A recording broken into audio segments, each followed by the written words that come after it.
کی مالک، اتنی بڑی عظمت کے مالک۔ اب سرکار معراج میں تشریف لے گئے۔ دیکھیں رسول خدا نے 120 معراج فرمائی ہیں۔ کتنی؟ 120۔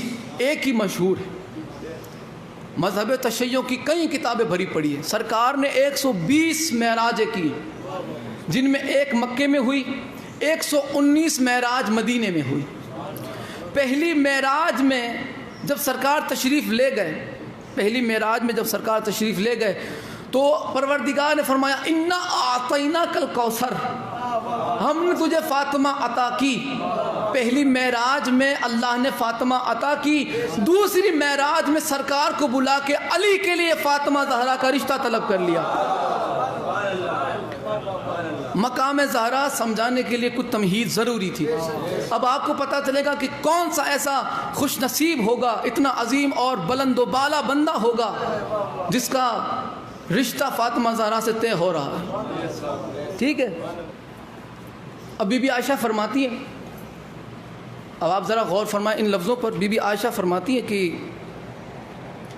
رسول اللہ کے بعد اگر میں نے کسی کو سب سے زیادہ رسول اللہ کی مثل دیکھا، مشابہ دیکھا، یعنی ان کی طرح دیکھا، تو وہ صرف اور صرف فاطمہ زہرا ہے۔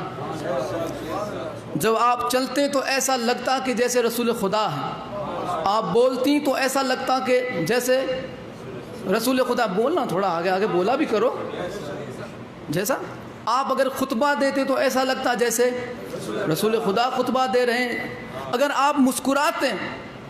آپ مسکراتے تو ایسا لگتا جیسے رسول خدا مسکرائے۔ جب آپ کے چہرے سے پسینہ ٹپکتا ایسا لگتا جیسے رسول خدا کے چہرے سے بالکل مشابہ اگر رسول خدا سے کوئی تھا رسول خدا کے بعد تو وہ فاطمہ زہرا تھی۔ اب دلہن آپ ذرا دیکھیں جو بالکل رسول خدا کے مشابہ ہے، بالکل رسول خدا کے مشابہ۔ دلہن کس کی طرف سے تھی؟ دولہن کس کی طرف سے تھی؟ رسول خدا کی طرف سے۔ دولہا کس کی طرف سے تھا؟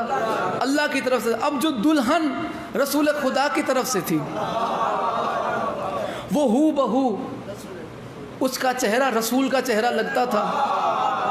اب بولو، اس کا مسکرانا رسول کا مسکرانا لگتا تھا، اس کا غضب میں آنا رسول کا غضب میں آنا لگتا تھا، اس کا راضی ہونا رسول کا راضی ہونا لگتا تھا، اس کا بولنا رسول کا بولنا لگتا تھا، یعنی اس کی زبان رسول کی زبان لگتی تھی، اس کا چہرہ رسول کا چہرہ لگتا تھا، اس کا حلیہ رسول کا حلیہ لگتا تھا، اس کی ادائیں رسول کی ادائیں لگتی تھی، اس کا جلال میں آنا رسول کا جلال لگتا تھا، اس کا جمال میں آنا رسول کا جمال لگتا تھا، اس کا مسکرانا رسول کا مسکرانا لگتا تھا، اس کا بولنا رسول کا بولنا لگتا تھا، اس کا چلنا رسول کا چلنا لگتا تھا۔ اب جو دولہا ہے وہ بھی کم نہ تھا، کیونکہ دولہا اللہ کی طرف سے تھا، اس کا چہرہ بھی اللہ کا چہرہ تھا، اس کی زبان بھی اللہ کی زبان۔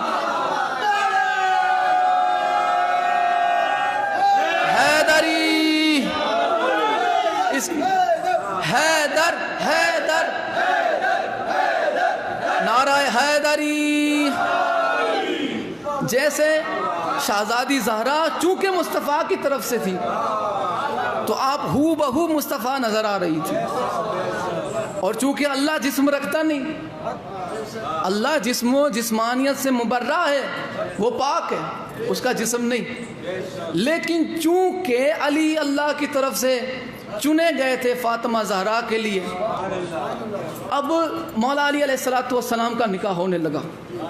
10 خطبے ہوئے ہیں مولا علی کے نکاح کے، 10 خطبے الگ الگ مقام پہ، 7 آسمان پہ، جنت پہ، زمین پہ اور عرش اعظم پہ۔ کس نے خطبہ دیا؟ ملاحظہ فرمائیں، 10 خطبے ہوئے۔ پہلے آسمان پہ اسماعیل فرشتہ ہے، پہلے آسمان پہ اسماعیل فرشتے نے مولا علی اور فاطمہ زہرا کے نکاح کا خطبہ پڑھا۔ پہلے آسمان پہ اسماعیل نے، یہ فرشتہ ہے، اسماعیل نے نکاح خطبہ پڑھا، دوسرے آسمان پہ سرسائیل نے خطبہ نکاح پڑھا، تیسرے آسمان پہ دردائیل نے خطبہ نکاح پڑھا، چوتھے آسمان پہ راحیل نے خطبہ نکاح پڑھا، پانچویں آسمان پہ منصور نے خطبہ نکاح پڑھا، چھٹے آسمان پہ اسرافیل نے خطبہ نکاح پڑھا، ساتویں آسمان پہ جبرائیل نے خطبہ نکاح پڑھا، جنت میں رضوان نے نکاح کا خطبہ پڑھا، فرش پہ مصطفیٰ نے پڑھا، عرش پہ خدا نے پڑھا۔